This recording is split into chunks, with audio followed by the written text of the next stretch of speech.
Esporão de calcânio, digamos assim, é uma pedra no sapato, literalmente uma pedra no sapato de quem sofre desse sintoma. É uma superfície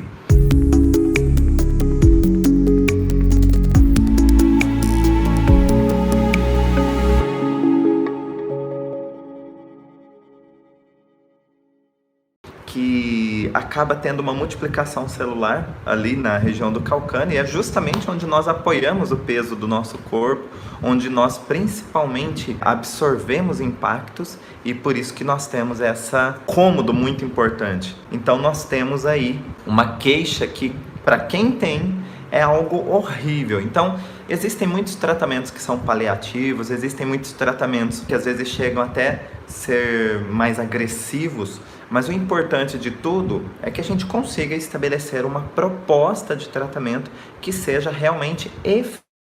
Primeiramente, nós precisamos entender de onde veio para saber para onde vai. Se a gente não entender esse princípio, aí nós vamos já direto para os protocolos. E o que nós queremos aqui é justamente oferecer um tratamento onde, na grande maioria das vezes, tenhamos resultados interessantes, resultados satisfatórios. E o que é que nós consideramos como resultados satisfatórios?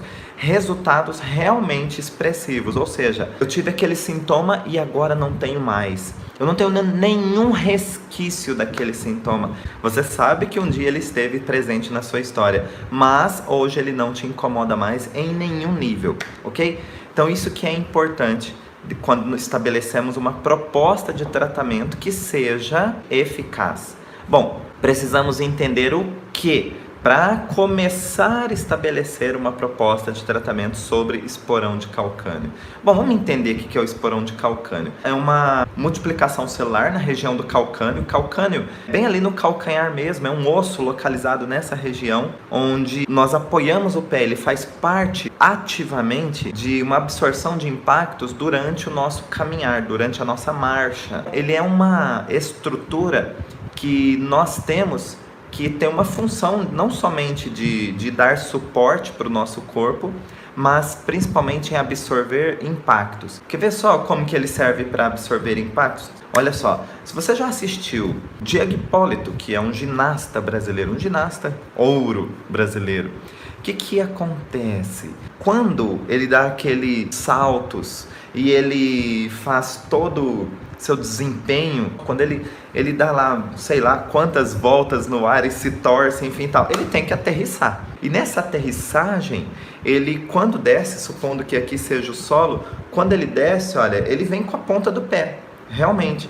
Ele vem com a ponta do pé para identificar a chegada ao solo. Mas em seguida, quem vem, supondo que aqui seja o calcanhar, quem vem para amortecer esse impacto? O calcanhar. E quem é que vai ajudar, principalmente, a dar esse equilíbrio para que ele não caia nessa aterrissagem? O calcanhar novamente. Então a função do calcanhar é estabelecer um equilíbrio não só durante a marcha, mas principalmente quando eu sofro impactos verticais, né? Quando eu tenho quedas ou aterrissagens, né? No caso de um ginasta, ele não está caindo, ele está aterrissando. Olha que bonito isso, né? Poético. Só que precisa, logicamente, muito treino. Se eu for dar uma estrela, eu caio, né? Então não será uma aterrissagem, será uma queda mesmo.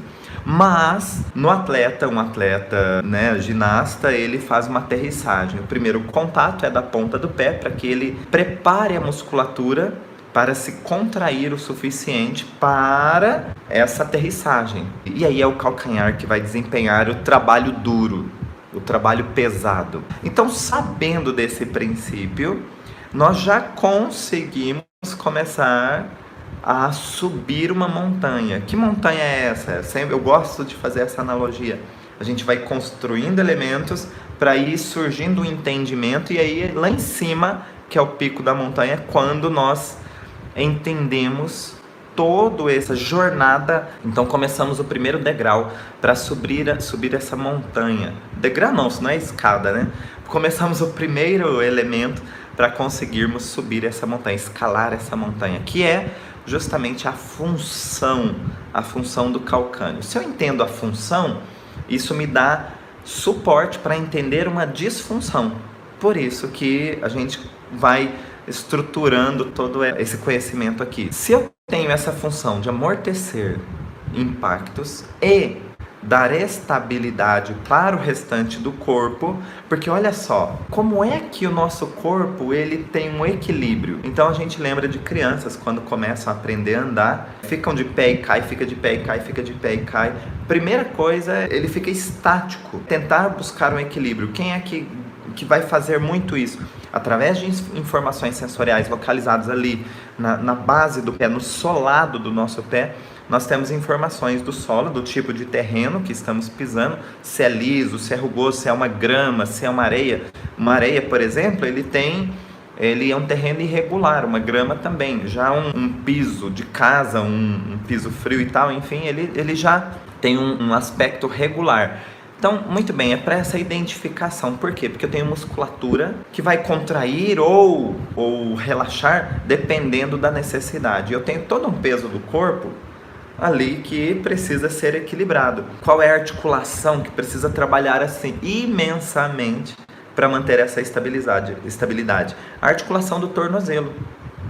Só que a articulação do tornozelo, ele passa muitos músculos ali, muitos músculos mesmos, para garantir essa estabilidade. E esses músculos estão inseridos, muitos deles estão inseridos ali no calcâneo. E é por isso que o calcâneo é uma estrutura que precisa, vamos dizer assim, estar íntegra para garantir não somente o nosso equilíbrio, mas principalmente uma das principais funções dele, que é amortecer impactos. Então eu tenho ali a partir do tornozelo estratégias de equilíbrio, estratégias a partir das informações que são colhidas na base mais distal do pé. Sabido isso, vamos para mais elementos para subir a montanha aqui. Então eu preciso saber qual é o comportamento. Eu sei que ele tem uma função, mas qual é o comportamento das células que fazem parte dessa região?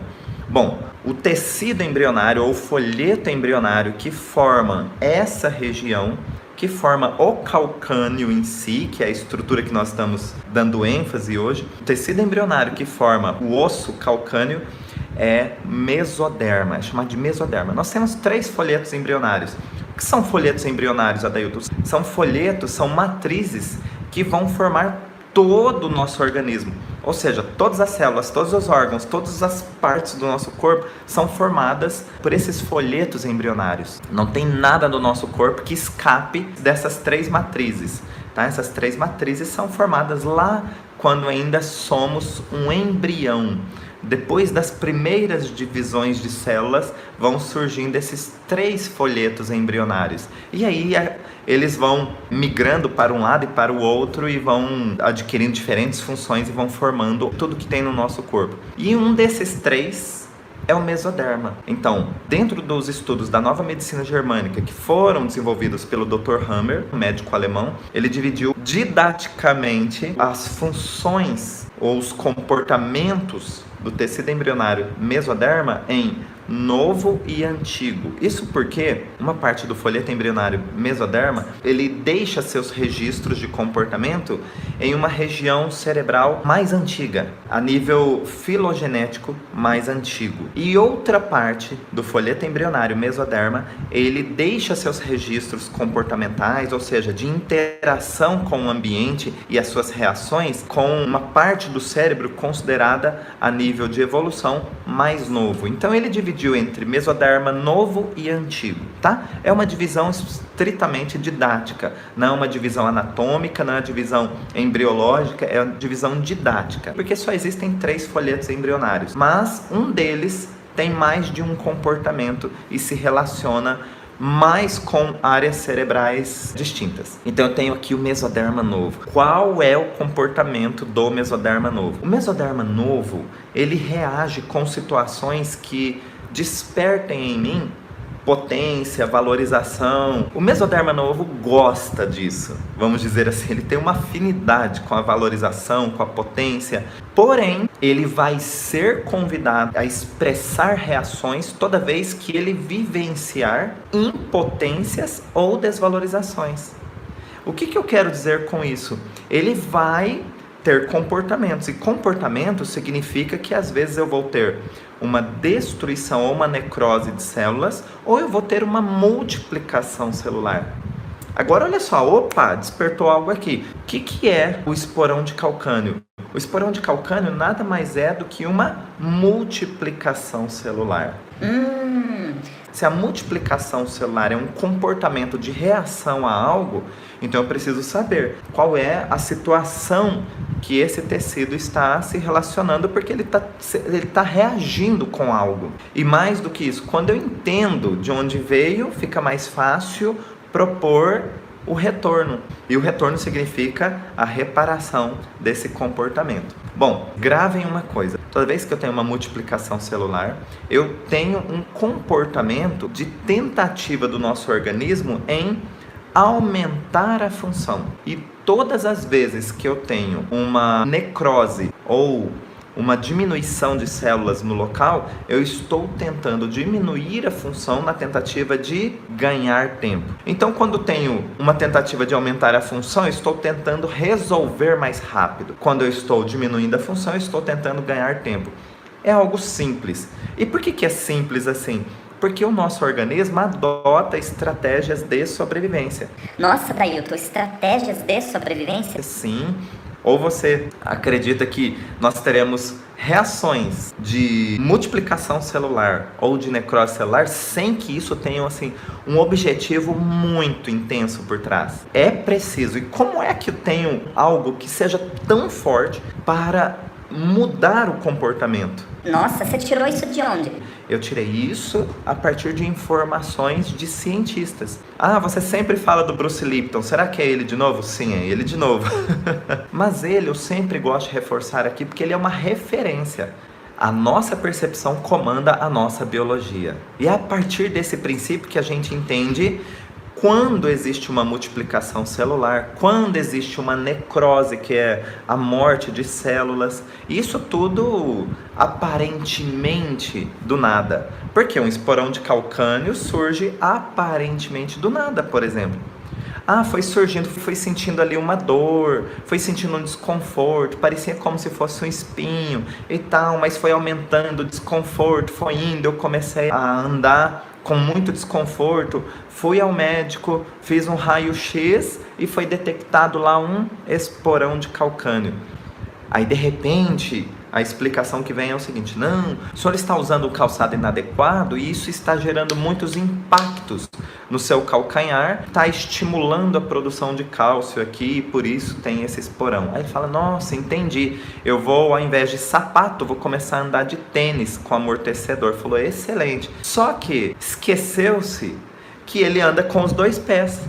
E o esporão de calcânio desenvolveu em apenas um pé, sendo que ele usa sapatos, certamente, creio eu, que iguais. Por que é que você desenvolveu o esporão de calcânio em apenas um dos pés? Então, meio que fica faltando entendimento ali, por que desenvolveu em apenas um dos calcanhares. Bom, o importante é que nós sabemos que nós vamos escutar a história desse paciente, nós vamos chegar lá, nós vamos subindo a montanha que eu falei para vocês, nós vamos entendendo o que está acontecendo na história desse paciente para poder construir essa proposta de tratamento. Bom, eu já tenho até aqui algumas informações. O que mais que eu preciso ter nessa história? Eu preciso ter nessa história não só um choque que a pessoa leva, mas um choque onde ela se sentiu impotente e desvalorizada em absorver o impacto que ela sofreu. Não só absorver o impacto que ela sofreu, mas aquilo desestabilizou ela. Não é que a deixou tonta, desestabilizou, ela ficou meio que sem chão, sabe? As pessoas utilizam essas expressões quando sofrem choques. Eu fiquei sem chão, eu não conseguia me manter em pé. Por quê? Porque uma notícia me desestabilizou, uma informação me desestabilizou. Aquilo foi pesado demais para mim. Então, quando eu digo aquilo foi pesado demais para mim, eu estou dizendo que eu me sinto impotente.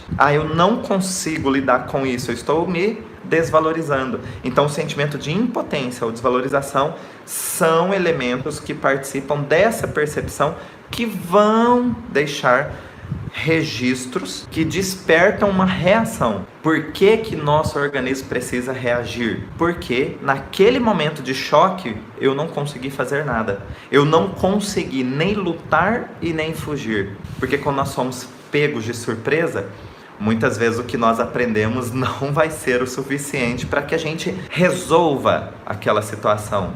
Quando nós somos pegos de surpresa, nós temos que usar os nossos instintos. E os nossos instintos nos colocam no mecanismo de luta ou fuga.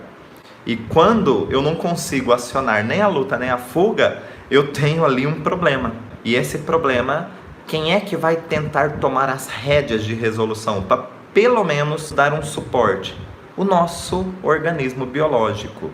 A nossa percepção desperta, ele recruta um comportamento biológico, uma reação. E como eu disse para vocês, essa reação pode ser de multiplicação celular, que é uma tentativa do organismo de tentar resolver mais rapidamente um conflito, ou de uma necrose, que é uma tentativa do organismo em ganhar tempo, diminuir função para ganhar tempo. No caso de esporão de calcânio, eu tenho uma multiplicação celular, então meu organismo está fazendo o que ali? Ele está tentando aumentar a função para resolver mais rapidamente um conflito onde você não conseguiu nem lutar e nem fugir. Porque você foi pego de surpresa, de forma tão chocante, que tudo que você aprendeu e tudo que você tem de experiência de vida até agora não foi o suficiente para lidar com aquela informação. Então, por isso que nós temos um organismo que quer fazer algo por você. Agora, dá para entender quando eu falo um comportamento de sobrevivência? Porque às vezes não é que você está diante da morte, mas você está diante de uma situação que desperta um perigo muito intenso. E o nosso cérebro, como eu sempre digo aqui e reforço, toda vez que eu vivo algo muito intenso, ele não sabe distinguir se aquele algo intenso é real, se ele é simbólico, se ele é imaginário, se ele é virtual. Se é algo intenso, ele sempre registra como sendo real. É esse o registro. É isso que ele coloca na súmula lá do teu cérebro. Ele coloca lá, real. Não importa de que maneira aconteceu. Precisa ser chocante. Aí sim nós temos registros e aí sim nós temos essa necessidade de reação do organismo. Então, olha só, vamos pegar o caso de um paciente. Então, esse paciente, um senhor de 50 e poucos anos, e ele falou, poxa, olha, tô com um esporão de calcânio no meu calcanhar direito, tá difícil para andar e tudo e tal. Ótimo. E ele falou assim, que ele tinha ido ao médico, foi solicitado o raio-x e realmente comprovou-se que ele tinha ali um esporão de calcânio. E dentro dos tratamentos propostos, ele não tinha tido resultados que ele buscava, porque ele ainda tinha dor, ainda tinha ali um incômodo muito importante. Ele falou, poxa, eu gosto de andar bastante, a maioria das minhas atividades eu faço a pé e isso tem sido muito difícil para mim. E ele usava sapato sem amortecedor e tudo e tal, então isso realmente agrava, não exatamente causa, tá? E por quê? Ele usou sapato uma vida inteira. Por que que não desenvolveu antes? E ele usa sapato, logicamente, nos dois pés. Por que que desenvolveu apenas no pé direito? Então, a partir daí, nós fazemos aquela organização de anamnese com esse paciente. O que é que te incomoda? É a primeira pergunta. E aí ele me respondeu, o que me incomoda é que eu tenho um esporão de calcânio aqui no meu pé direito. E aí a segunda pergunta que a gente faz, desde quando? E ele me contou, isso aqui tá com uns 8 meses já, desde que foi a primeira dorzinha, o primeiro incômodo e tal, até a data de hoje tem mais ou menos uns 8 meses. E aí a terceira pergunta, normalmente, que a gente faz é, por onde começou? E aí ele já tinha respondido, logicamente, que era no pé direito. A partir daí, é o momento que a gente, como eu digo, vai subindo a montanha, a gente já está próximo ali. Por quê? Diante de todas as informações que eu passei para vocês até agora, nós já temos uma ideia do que nós vamos escutar desse paciente. Por quê? Porque se o sintoma dele é um esporão de calcânio, eu já sei a função do calcânio, então eu sei que dentro da história dele tem que ter uma questão de não conseguir absorver impacto e de não conseguir dar estabilidade para o organismo. ok? Primeira informação. Ele nem me contou a história dele, mas só por conta do sintoma já dá para saber. Segundo, eu já sei que na história dele vai ter uma situação chocante, ou seja, impactante, inesperada e com contexto dramático. O que é que vai ter além disso, dessa história chocante? Dentro, nós teremos um forte sentimento de impotência ou desvalorização. Por que eu sei isso? Porque eu já expliquei para vocês que o tecido embrionário envolvido é o mesoderma novo, que carrega esse tipo de comportamento. E também já sei que o esporão é uma massa que cresce, grosseiramente falando, é uma massa que cresce. E toda vez que nós temos multiplicação celular, nós temos uma tentativa do organismo em aumentar a função. E por que o organismo teve que tomar as rédeas de uma situação? Porque toda vez que eu sou pego de surpresa, toda vez que eu vivo uma situação chocante, eu posso não conseguir nem lutar e nem fugir, que é um mecanismo bem arcaico de sobrevivência. Então, diante disso tudo, eu vou fazer a próxima pergunta a esse paciente. O que é que aconteceu de chocante, de importante na sua história pouco mais de 8 meses atrás? E vou apenas escutar. Preciso falar para ele o que você sentiu de impotente, o que você sentiu que te desestabilizou. Não. Sabe o que é legal? Você esperar a história dele, porque isso ele vai mencionar. A não ser que ele não esteja se lembrando, aí a gente tem outros recursos. Mas, se ele vai contar a história dele, ele vai se lembrar e ele vai mencionar, ele vai expressar verbalmente essas palavras. Ou ele vai falar, eu me senti impotente, com essa palavra mesmo, ou ele vai usar sinônimos.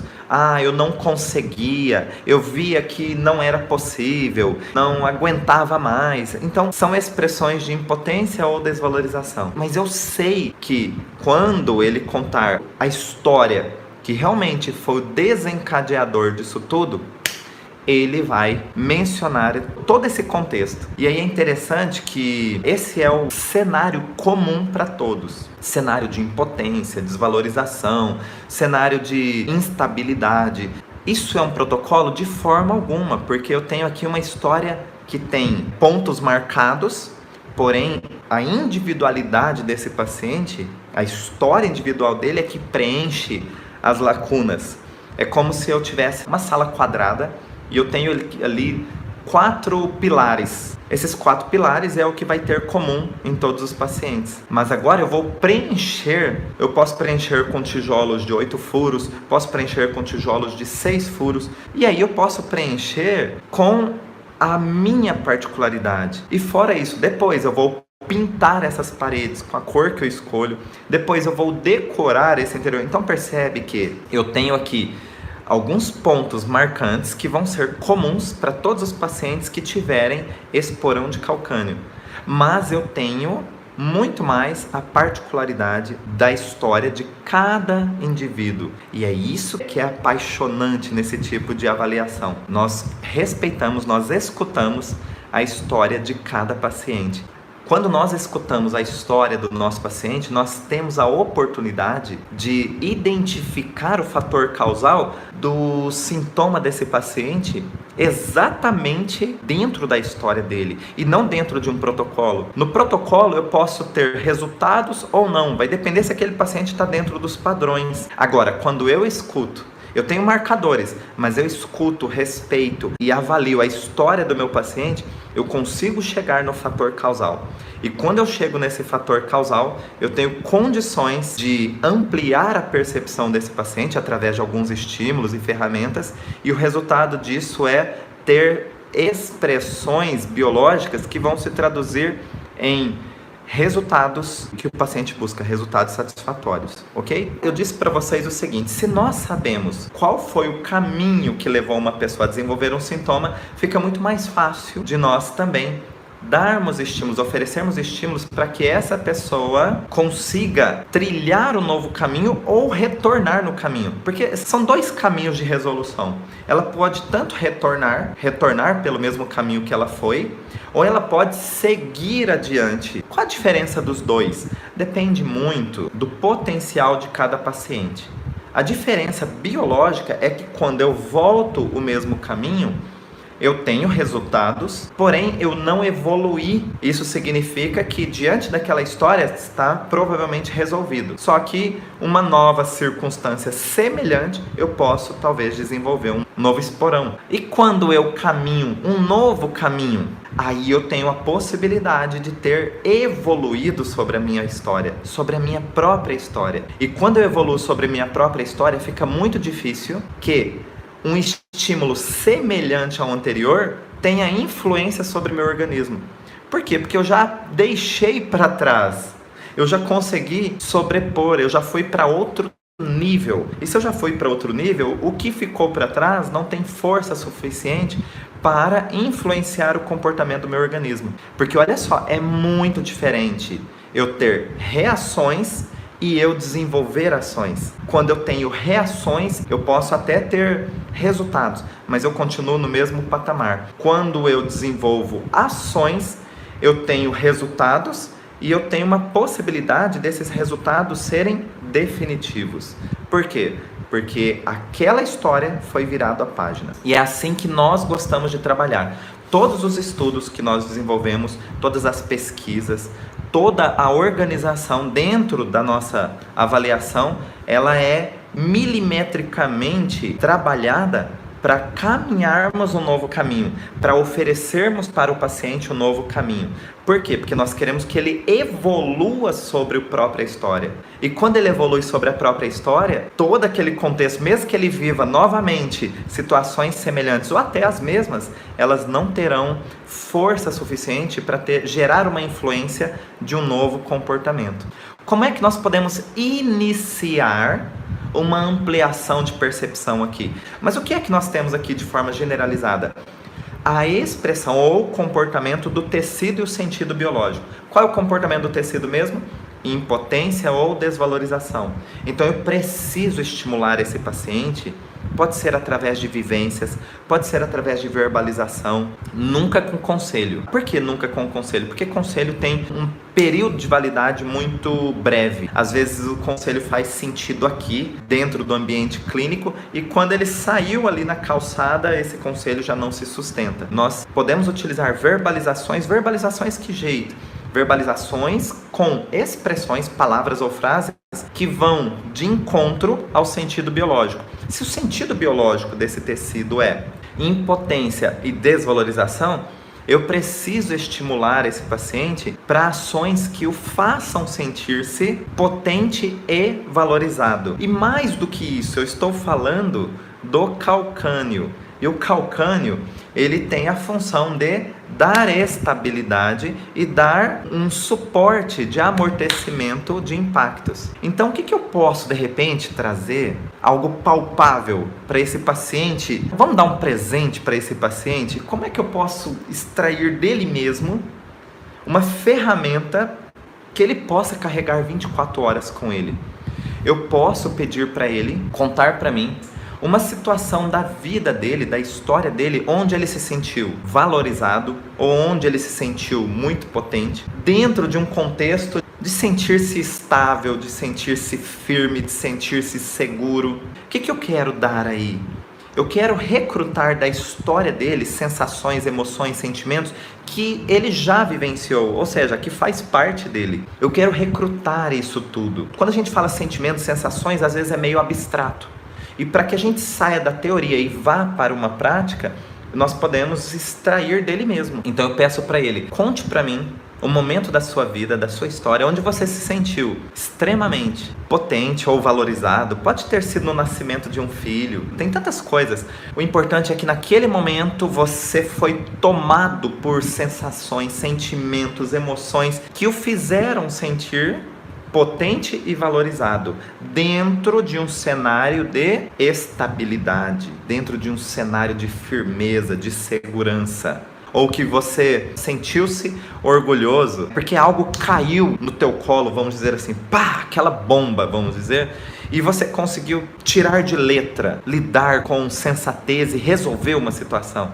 Então, em algum momento da sua história, pode ter sido na infância, na adolescência, na vida adulta ou semana passada, em algum momento, resgate essa memória. Qual é? Uma proposta de início de tratamento aqui. Você resgatar essa memória. A partir do momento que você tem essa memória, você elege qual foi, se você tem 2, 3 que fizeram você ter todo esse conjunto de percepções, eleja uma. A partir disso, fica mais fácil de você acessar. Porque quando nós estamos nos sentindo impotentes, fica difícil a gente lembrar de quando a gente foi potente.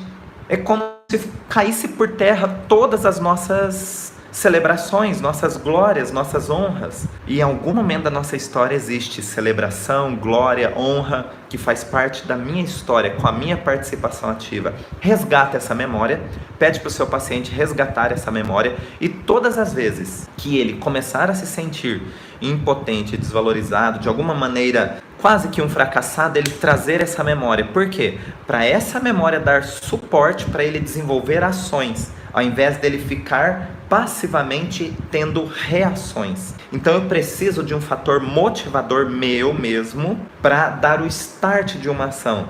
E nada melhor do que um trecho da minha história que traga esses elementos que agora eu preciso. Então percebe que o quanto individualizado é uma sessão, o quanto personalizado e o quanto vai fazer sentido para esse paciente. Então eu promovo uma vivência que traz uma motivação, não é de fora para dentro, é de dentro para fora. E tem que ser no mesmo nível, tem que ser chocante, por isso que tem que ser uma celebração. E quanto tempo eu fico nessa cena? 2 minutos. Fica mergulhado, de olhos fechados ali, por exemplo, se isso facilita, de olhos fechados, mergulhado nessa cena, tendo tudo aquilo sendo revivido novamente. E quando você abre os olhos, você fala, o que é que eu preciso fazer agora? Esse é o ponto X. O que é que eu preciso fazer agora para ter todas essas sensações, emoções e sentimentos novamente? Eu posso ter atitudes totalmente diferentes daquela minha lembrança, mas que tragam as mesmas sensações, emoções e sentimentos. Ou seja, eu preciso despertar a minha percepção para procurar ações que me tragam tudo isso novamente. Por quê? O cérebro ama celebrações. Se você gostou desse vídeo, deixe o seu like, inscreva-se no nosso canal e não se esqueça de ativar o sininho.